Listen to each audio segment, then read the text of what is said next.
So, hi, hello po mga boss. Welcome back sa ating channel, Jay, sa YouTube channel natin mga boss. So ngayon, magbabagi tayo ng kunting kaalaman natin sa mga bossing sa pagta-tiles. So ngayon, nag-tiles kami ng ng ah, isang kusina, pero may nakatira na mga boss, may nakatira na doon. So ngayon, ibabahagi ko sa inyo yung yung binilang namin yung tiles, yung ikakabit doon na tiles. So ngayon, i-video natin o ipapaliwanag natin dito kahit sa papel na lang, i-sketch natin kung paano namin binilang yung piraso ng tiles, para kung halimbawa kayo may-ari kayo ng bahay o mamamakyaw kayo ng tiles, magkaroon kayo ng idea kung paano mano-mano na pagbibilang ng tiles. Kasi hindi na natin patatagalin mga bossing paliwanag na natin sa inyo okay.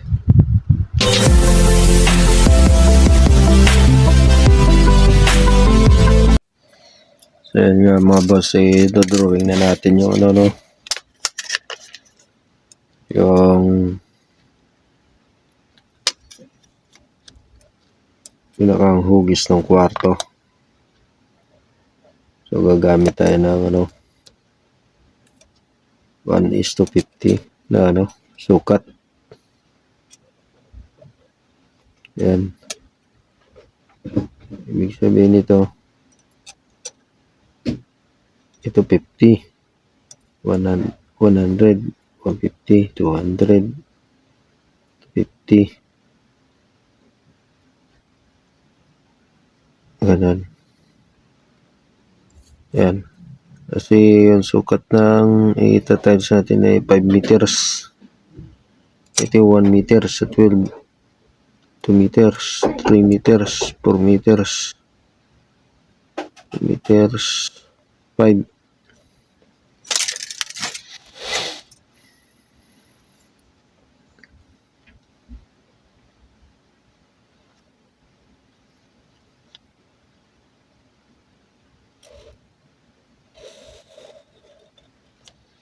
Yan, yung tubig lang natin para mabilang natin ang ayos yung yung tiles.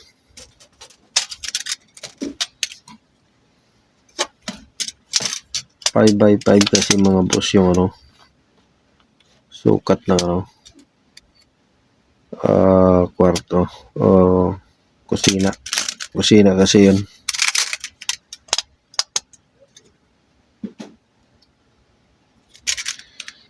Five by 5. Tapos mababawasan lang siya ng pinaka may kwarto kasi.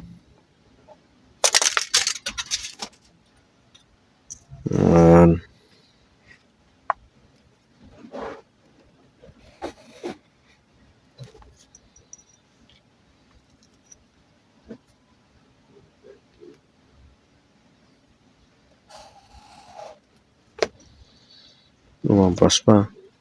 Paling pa.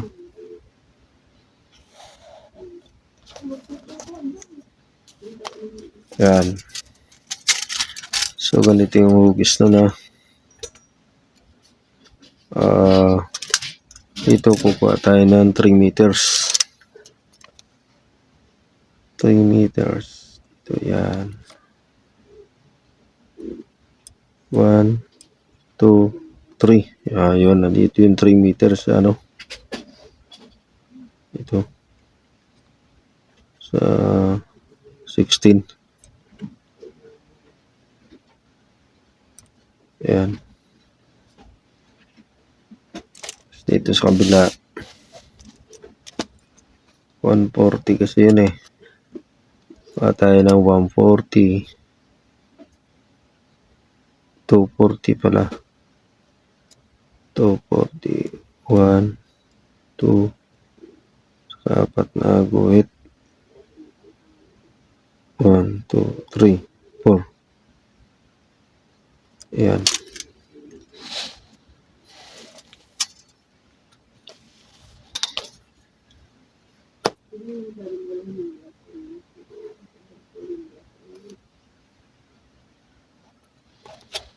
Ganyan yan, mga boss.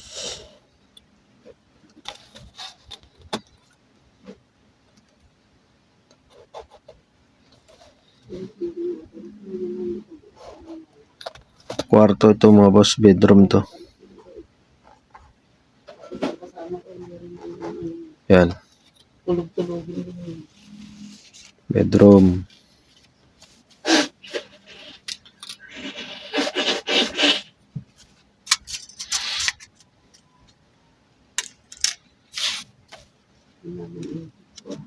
Dito 80. Pintuan. 1, 2.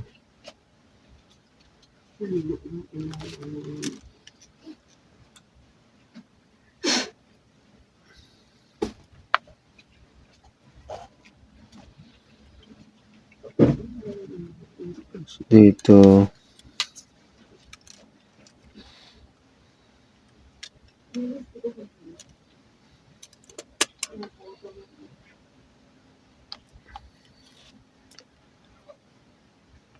1, 2 meters na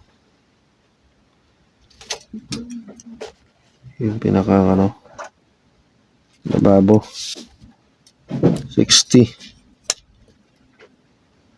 So ayan,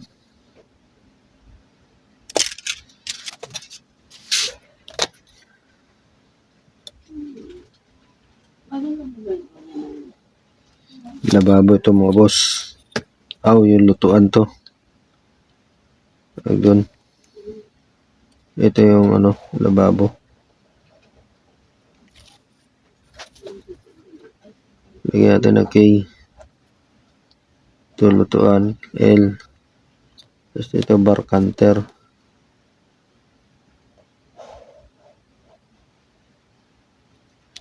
Yan.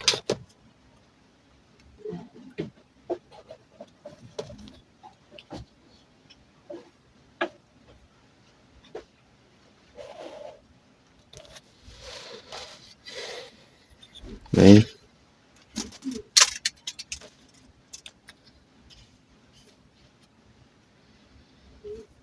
So ganito lang yan mga boss yung ito tayo sa atin. Ganitong hugas. Ito lang ito.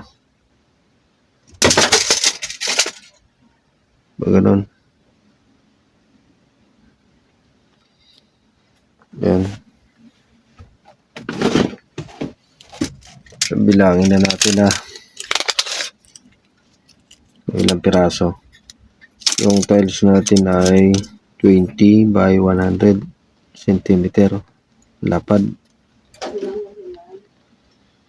Yan. Ang sukat nito ay 240. So ang 1 metro ay 5 pieces. Ang 2 metro 10. Kung nahulugan to ay 12 piraso.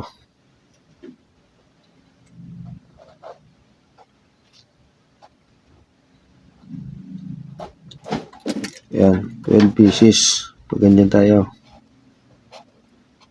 Pag ganun. Hanggang dito lang tayo mga bossing Dito lang. Yan. Dito lang tayo. Tapos pag ganito naman tayo. Pag ganyan naman.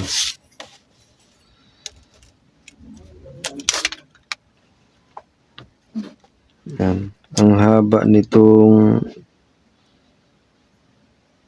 kusina na itatiles ay 5 meters. 1, 2, 3, 4, 5 meters. So ngayon, ang haba ng ating tiles ay 1 meters. Ibig sabihin ay 5 siya. 5. Yan.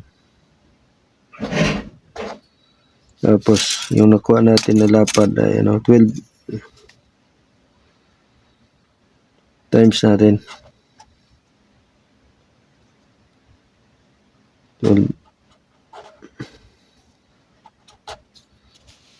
ang sagot ay 60 mga bossing. Yan. Diba? 5 times 12. 60 siya.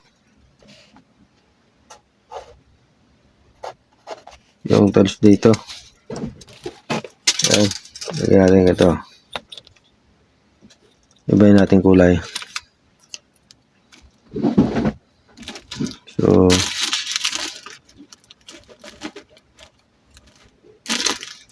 ibahin natin kulay na tiles.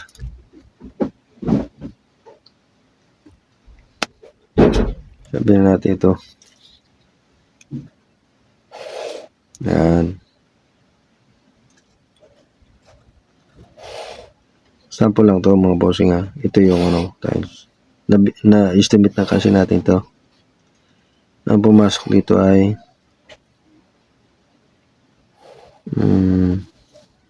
60 praso. So hanggang dito lang yun yung 60. Ito na may area na to. Dito naman tayo. Ito, yan. Yan. Dito naman tayo, yan o. So isasama na natin tong ilalim ng lababo, ilalim ng bar counter, kasi itatiles din naman yan. Kaya estimate na natin ito ng buo. Ng buo. Gaya natin na, sukatin natin na.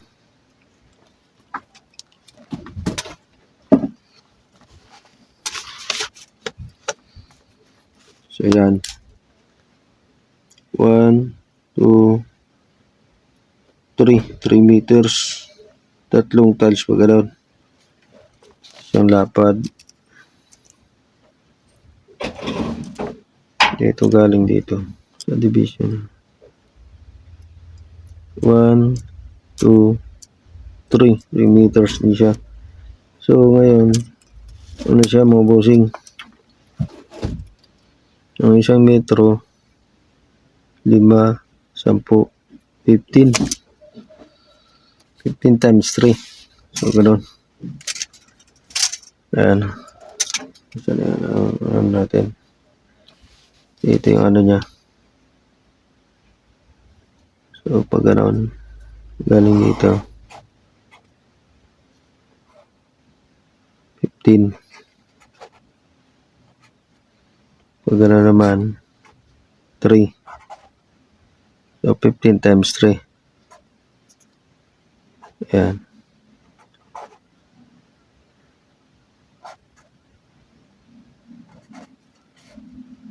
Ayan. Ang dalawa, 30. Ang 45. Wah. Tama ba? So yan.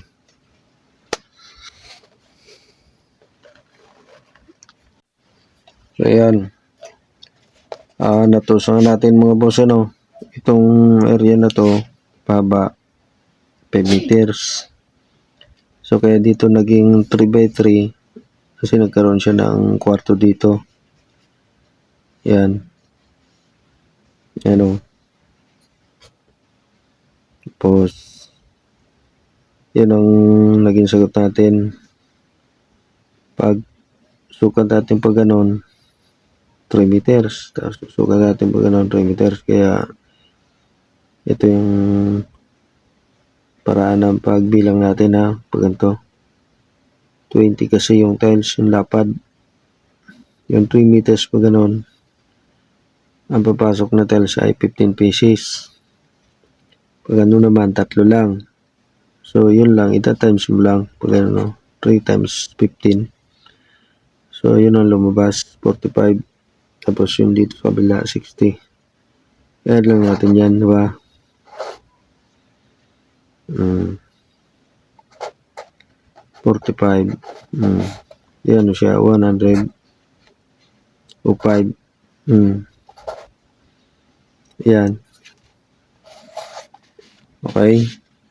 So ngayon mga boss, kung kayo ay baguhan lang na magbibilang ng tiles, so ganyan lang. naman ang sukat ng tiles na ipatatiles sa inyo, yung lapad. Kukompute mo lang sa sa metro niya, kung ilang metro yung gagawin mo. Tapos, kukumputin mo lang ng pag ganon, saka pag ganon. Diba? Pag nabilang mo yung pag ganon, saka pag ganito, i-times mo na siya. Ayan. Tapos kung ano yung kasagutan niya, yun yung lalabas na bibili mong tiles. So, yung katulad nito, may siruho. Ito nakita mo. Ito. May ritasyo siya, di ba? Huwag mo muna isasama yan. Baga, additional na compute mo yan. Kasi putol-putol yan eh. Diba? Ang kukunin mo na ang area, yung mga square, para di ka mahirapan. Okay? So, sa mga magpapagawa naman ng bahay o magpapatiles, so ganun lang mga bossing. Yan.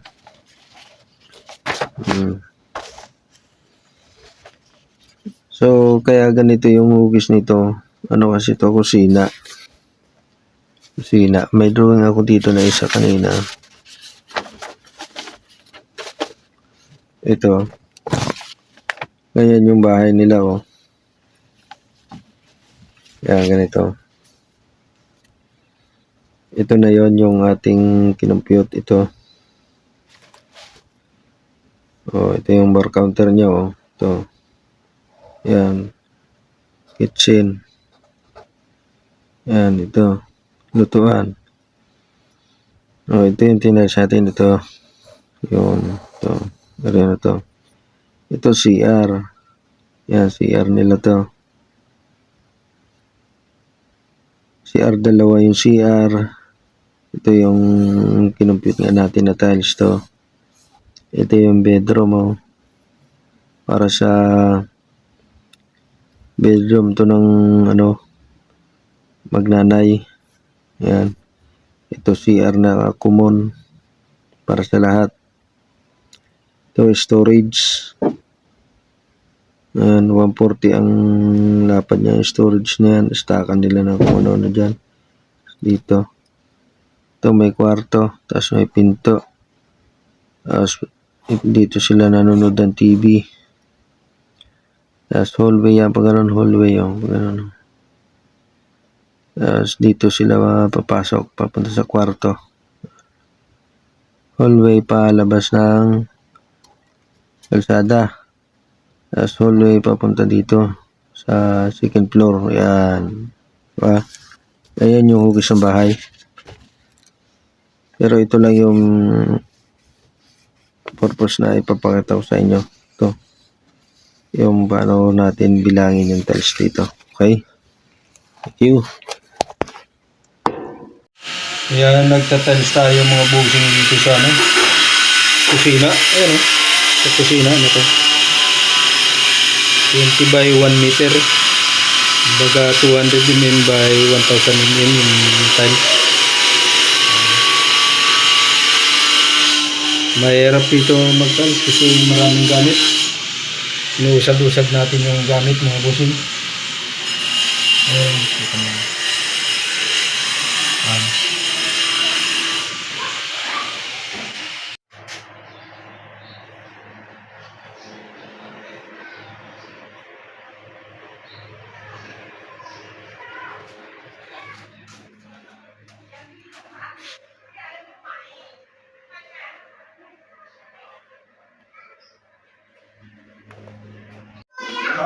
Okay lang yan? Okay lang yan? Ha? Okay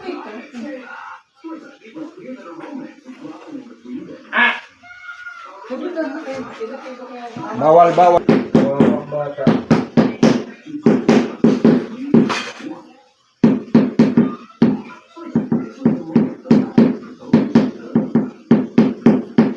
Ito, 100%. Yan, naglalaro kasi yan kasi basa eh. Pag-try pa kasi, pag pinalo mo, babaon lang, di ba? Iba lang talaga kahit ganyan, pwede naman ganyan eh. Kung anong hindi, kung gusto mo style, di ba? Oo. Eh, siya kasi masusunod. Pag hindi siya sunod, baka nagligalig siya. Oo, mamagalit. Ha? Mamagalit. Dadakan siya. Pwede ka na naman dyan. Sawa dito. Malaya ka pa dyan magkatahan. Pwede ba ito rin? Nakalang na dyan. No. Opo. Ay, opo man din.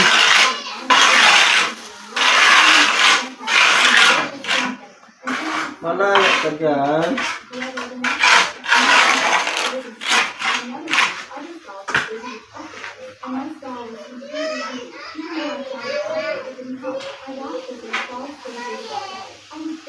Wala pa itong bawas, Dok? Wala. Ito ano?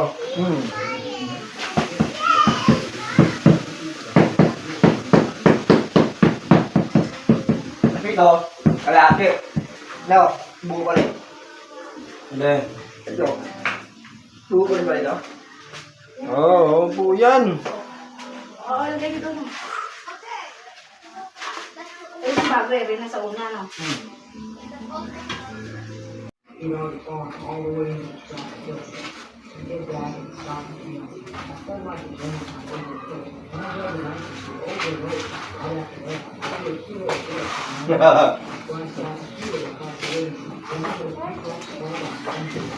Kukunin namin. Kasi para message namin.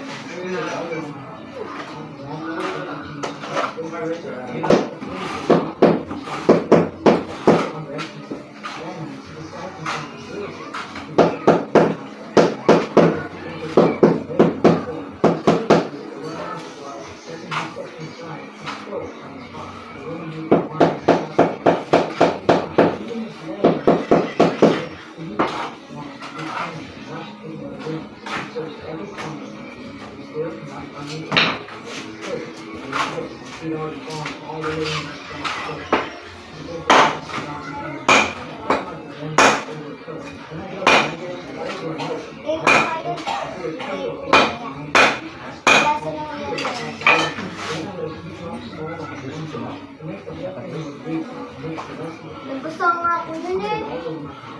Ito, basang-basa ako. Natumbak ko. Basa ito. Pati pantay.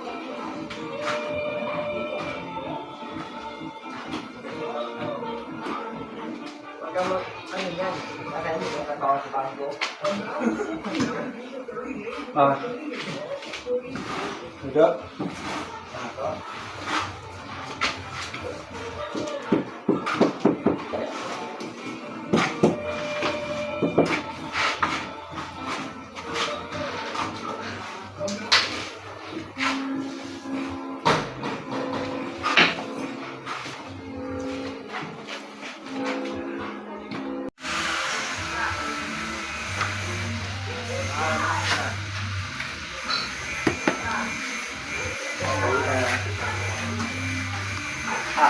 Pero, ano, okay na na.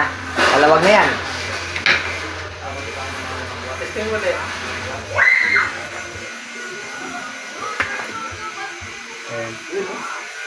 Sakto lang ah. Di ba?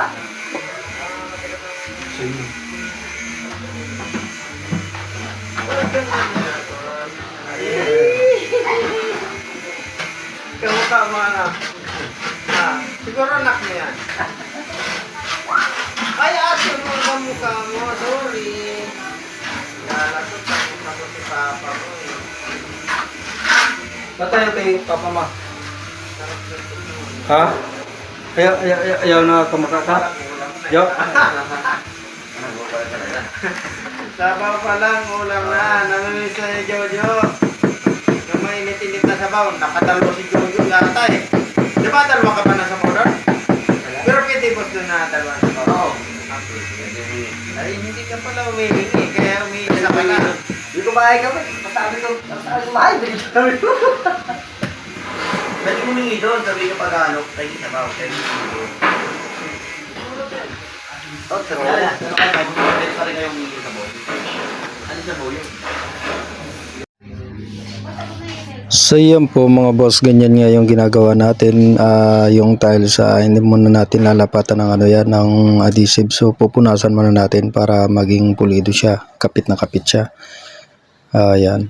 So nandyan naman yan. Yan yung simula natin, layout. Diyan tayo, syempre diyan tayo magli-layout sa may pinto para makuha natin yung sentro, tsaka yung kung saan natin ilalagay yung mga siruho. So mga boss, sa susunod magbibideo tayo niyan kung paano natin yan ili-layout ang pagtatiles. So syempre hindi naman tayo mga boss baguhan lang na nagtatiles, medyo matagal-tagal na rin. Kaya meron tayong mga experience. So ibabahagi na lang natin sa mga kapwa natin, mga gustong matuto, magmason. Okay?